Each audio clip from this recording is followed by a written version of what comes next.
Coucou tout le monde, j'espère que vous allez bien. Donc je vous retrouve aujourd'hui pour une vidéo qu'on pourrait appeler aperçu du What's New du mois de juillet. Donc je vous avais déjà tourné cette vidéo ce week-end et je devais la mettre en ligne ce matin. Le souci c'est que j'ai eu des très gros problèmes au niveau du montage. Je ne m'en suis absolument pas sortie, j'ai préféré lâcher l'affaire et vous retourner la vidéo de manière un peu plus simple et du coup différente. Du simple fait qu'entre temps j'ai fait une partie des achats que je devais vous présenter dans cette vidéo. Du coup je vais pouvoir directement vous montrer les tomes. Et en même temps il y a eu des reports au niveau des sorties de la Japan Expo, donc je vais également vous en parler. Concernant la Japan Expo, on m'a posé de nombreuses fois la question est-ce que j'allais ou pas à la Japan Expo. Donc je n'irai pas cette année ni les autres années je pense à venir, tout simplement car c'est une convention que je boycotte un petit peu pour ceux qui ne le savent pas. Tout simplement car je la trouve beaucoup trop commerciale, beaucoup trop de grande ampleur. Au niveau des prix, je trouve que c'est juste abusé quand on voit déjà rien que les prix d'entrée normaux, je ne parle même pas des prix premium qui sont complètement what the fuck. Je ne comprends pas qu'on puisse mettre autant d'argent pour une convention manga aussi géniale qu'elle puisse être. Je trouve que c'est juste abusé de mettre une centaine d'euros pour des places. En plus, je ne suis pas en vacances au mois de juillet, donc ça tombait juste super mal. Ça m'aurait coûté beaucoup trop cher d'aller sur Paris. Et de toute manière, comme je le disais, je boycotte la convention du simple fait que j'ai vu pas mal de choses concernant l'arrière Japan Expo, c'est-à-dire des stands qui ont parlé un petit peu sur les réseaux sociaux, qui ont expliqué combien ça coûtait d'avoir sa place à la Japan Expo en tant que stand, que boutique. Autant vous dire c'est un nombre à 5 chiffres, c'est assez impressionnant. Et niveau staff derrière ça ne suit vraiment pas. Il y a des boutiques qui étaient là d'habitude et qui cette année ne feront pas la Japan Expo à cause de cela, car voilà, ça demande beaucoup d'argent de leur part et qu'en plus derrière, ben voilà, niveau gestion c'est juste du grand n'importe quoi. Donc c'est une convention qui, je sais, beaucoup d'entre vous, vous allez y aller, vous pensez m'y voir, j'aurai peut-être l'occasion de croiser certains d'entre vous dans d'autres conventions, mais très sincèrement je préfère aller dans des plus petites conventions où il y aura certes beaucoup moins d'artistes, de maisons d'édition, tout ça, mais où il y aura sûrement une meilleure ambiance, où on ne sera pas tous en sardine à attendre des heures de passer pour avoir un autographe ou que sais-je. Donc voilà, c'est vraiment pas une convention qui m'intéresse, même si ça paraît normal de s'y intéresser quand on est super fan des mangas, tout ça, mais moi ce n'est pas mon cas. Donc j'en viens à présent aux séries que je compte commencer en cette semaine de Japan Expo. J'en ai déjà acheté quelques-unes, j'en ai acheté pour être exact 5 sur les 9 de prévus, mais les 9 finalement je les aurai pas cette semaine étant donné qu'il y a eu 2 reports. Donc je parle tout d'abord de ces 2 reports qui concernent les éditions Glénat. Donc tout d'abord il devait y avoir la sortie, je vous montre avec mon téléphone parce que au niveau du montage c'est là que ça a un petit peu posé problème avec mon logiciel. Donc il devait y avoir déjà la licence très attendue de Jaco The Galactic Patrolman de Akira Toriyama, qui est un one shot qui est en fait les préquels de Dragon Ball. Donc je ne sais pas si on verra bien à l'image avec mon téléphone. Et la sortie de ce tome qui était prévu pour cette semaine est repoussée au 15 juillet.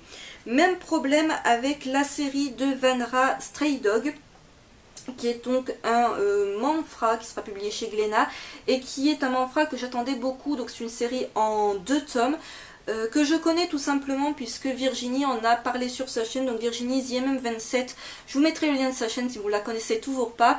En fait elle en avait parlé parce qu'elle avait pu acheter voilà, des tomes de Vanra à une autre Japan Expo et voilà, c'est une auteure qui encore était très méconnue en France. Je vais tout faire tomber, on va tout poser ça sur le côté avant qu'il y ait une catastrophe. Et voilà, c'était enfin, on avait sa première licence, on va dire, officiellement en France. Et j'étais trop impatiente de me procurer cette petite série, enfin du moins le premier tome. Et du coup, voilà, report là encore au 15 juillet. J'en viens à présent aux séries que je me suis d'ores et déjà procurées, mais que je sais que pas mal d'entre vous, vous allez acheter pour la Japan Expo. Donc je commence en vous parlant de celle qui est peut-être la plus attendue par les fans et également, je pense, par tous les fans de manga tout simplement. Il s'agit de la série Ajin. Alors je suis pas sûre de la prononciation, si c'est Ajin, Ajin. Je ne pense pas que ce soit Ajin ni Ajin, ça sonne vraiment trop mal. C'est de Tsuina Muira et Gamon Sakurai. C'est publié chez Glénat. Donc il s'agit d'un seinen de genre suspense horreur qui est toujours en cours avec déjà 6 tomes de parus, et je vous mettrai dans la barre d'infos un lien pour que vous puissiez lire un extrait gratuit de ce tome 1. Donc autant vous dire, tous les tomes que je vais vous présenter là, je n'ai absolument pas eu le temps de les lire, je les ai achetés hier et voilà, j'ai beaucoup de boulot, j'ai beaucoup de retard également dans mes lectures, donc vous les verrez toutes, oui, ces séries, dans le What's New du mois de juillet. Donc il y aura bien évidemment celle-ci. Ensuite, série très attendue par les fans là encore et que je me sentais obligée d'acheter étant moi-même une très grande fan de la série. Il s'agit du début de la saison 4 de JoJo's Bizarre Adventure, Diamond is Unbreakable, qui est toujours de Hirohiko Araki, toujours publié chez Tonkam. Donc c'est un shonen de genre aventure fantastique qui compte 18 tomes, si je ne dis pas de bêtises, j'ai perdu ma ligne. Oui, donc c'est une des plus grosses, on va dire, parties de JoJo que j'avais vraiment hâte de me procurer. Et voilà, là encore, ça fait un petit moment que je vous ai plus parlé de la saison 2. J'en reparlerai très probablement quand le dernier tome, c'est-à-dire le tome 7, sera sorti. Il me semble qu'il sort au mois d'août ou par là, mais il me semble avoir tenu le mois d'août. Donc je vous reparlerai de la série à ce moment-là. Je continue avec une série qui n'est pas vraiment un gros risque pour moi, étant donné que je suis super fan des auteurs et que j'ai pratiquement toute leur série. Je vous parle bien évidemment de Tsubasa World Chronicle de Clamp, publié chez Pika. Donc là, c'est un shonen de genre aventure fantastique qui compte pour l'instant un seul tome, toujours en cours au Japon. Ce tome-là sera donc bien évidemment disponible pour la Japan Expo, tout comme les tomes que je vous présente dans cette vidéo. Et voilà, comme Cross Holy Cray, je m'attends à un spin-off de la série Tsubasa Reservoir Chronicle et j'ai vraiment hâte de voir ce que ça va donner. Dans un tout autre registre, je me suis procuré le tome 1 de Rere, alors je sais pas si c'est Rere ou Rere Hello, de Toko Minamis, publié chez Delcourt. Donc là c'est un shoujo de genre romance tranche de vie qui compte 7 tomes, toujours en cours. J'ai regardé un petit peu le synopsis, c'est pas un synopsis qui casse 3 pattes à un canard, donc là je sais je passe très vite sur les séries, mais je n'ai absolument pas les synopsis de tête et de toute manière j'en parlerai bien largement dans le Watch Now du mois de juillet. Donc celui-ci j'avais lu le synopsis qui n'était pas si extraordinaire que cela, mais ce qui m'avait surtout pas mal intrigué, c'est les dessins que je trouvais très frais, voilà, la couverture je trouvais ça juste super intriguant. Et voilà, après ça m'a l'air d'être un chevaux des plus classiques, mais j'ai hâte de voir tout de même ce que ça vaut, si je vais ou pas continuer cette série, puisque pour info, parce que je sais qu'on m'a posé la question concernant la série Fausse Petite Amie, dont je vous parlerai dans le book haul qui regroupera mai-juin, donc je vous en parlerai assez prochainement, ça ne se dit pas, vous avez compris où je veux en venir. Fausse Petite Amie, je m'arrêterai au tome 1 parce que clairement c'était pas mon délire, je ne comprends même pas comment j'ai pu avoir envie de me lancer dans cette série, mais j'espère que celle-ci ne sera pas également une déception. Niveau nouvelle série que je me suis déjà procurée cette semaine, il y a bien évidemment l'édition double d'Enfer et Paradis de O'Great, malheureusement publiée chez Panini. Donc là c'est l'édition double qui comptera 11 volumes. Et il me semble qu'on a déjà le tome 2 annoncé pour le mois d'août, donc ça c'est top. Pour rappel, il s'agit d'un seinen de genre action fantastique qui à la base compte 22 tomes. Donc si vous me suivez depuis un petit moment, vous savez que je suis super fan d'Enfer et Paradis, que c'est juste mon seinen préféré depuis des années, que j'ai bien évidemment les 22 tomes de la précédente édition en ma possession. Pourquoi je me suis procuré cette édition double? Du coup ça fait un petit peu doublon dans ma collection, tout simplement parce que la première édition était certes très belle, on va dire ça très rapidement, mais sympa, mais bourrée d'erreurs, comme sait si bien le faire Panini malheureusement, encore une fois. Et cette édition double rééditée est censée avoir corrigé les erreurs.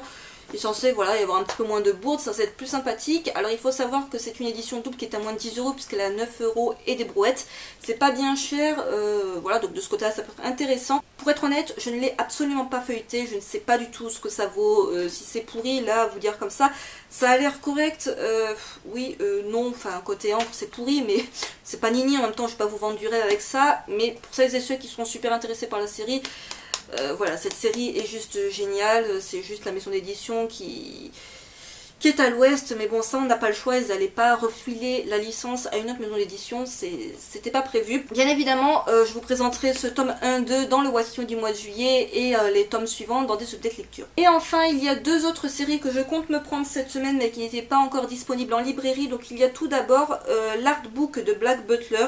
Donc ça c'est juste le truc super évident quand on est fan de Black Butler, voilà, d'avoir un artbook, même s'il est à pratiquement 20 €, c'est un tout petit peu cher, mais côté dessin je pense que je vais être aux anges. Et il y a également la série Lessons of the Evil qui est une licence de chez Kana, qui est un seinen de genre suspense thriller terminé en 9 tomes. J'ai beaucoup hésité, est-ce que j'allais prendre ou pas la série. Ce qui m'a convaincu, c'est le fait que Kana propose un pack découverte où il y aura les 2 premiers tomes, donc vous pouvez les acheter séparément ou acheter ce pack découverte selon ce qui vous intéresse.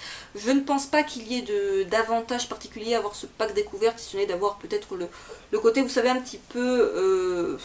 même pas coffret, parce que j'ai eu le pack découverte de Dusk Maiden of Amnesia, il n'y a pas de coffret ni rien, mais bon... Parfois ça permet de faire des économies, parfois non, donc là je ne sais pas trop, mais voilà, vous retrouverez ce seinen sur ma chaîne au What's New du mois de juillet. J'en ai terminé pour cette vidéo qui, je suis désolée, est faite super à l'arrache. En plus il fait méga chaud, je suis pressée voilà, par le temps, donc je m'excuse si la vidéo est faite un petit peu à la bourre, mais j'espère néanmoins qu'elle vous aura plu. N'hésitez pas à me dire en commentaire ce que vous en avez pensé. Bien évidemment dans la barre d'infos je vous mettrai les liens de chacune des séries pour que vous puissiez voir le synopsis, le nombre de tomes, tout ça, si ça n'a pas été assez clair dans cette vidéo, et voilà, je m'en excuse. Bien évidemment le What's New du mois de juillet paraîtra au mois de juillet, mais il sera plutôt mi voire fin juillet parce que je n'aurai pas le temps de tout lire malheureusement dans les prochains jours. N'hésitez pas à me dire en commentaire ce que vous comptez acheter à la Japan Expo niveau nouveautés, ou même si vous n'allez pas à la Japan Expo, quelles sont les nouveautés que vous allez vous procurer au mois de juillet. N'hésitez pas à me dire en commentaire si ce genre de vidéo vous plaît, car si c'est le cas, je referai le même type de vidéo fin août pour vous présenter les séries que j'attends le plus pour la rentrée de septembre, mais de manière un peu moins speed, hein, voilà, un petit peu moins à l'arrache. Là je me sentais obligée de mettre la vidéo aujourd'hui en ligne du fait que la Japan Expo c'est demain, mais promis, si ça sera pour la rentrée, je m'y prendrai un petit peu plus en avance. Bref, je vous dis à très vite pour une prochaine vidéo. Bye!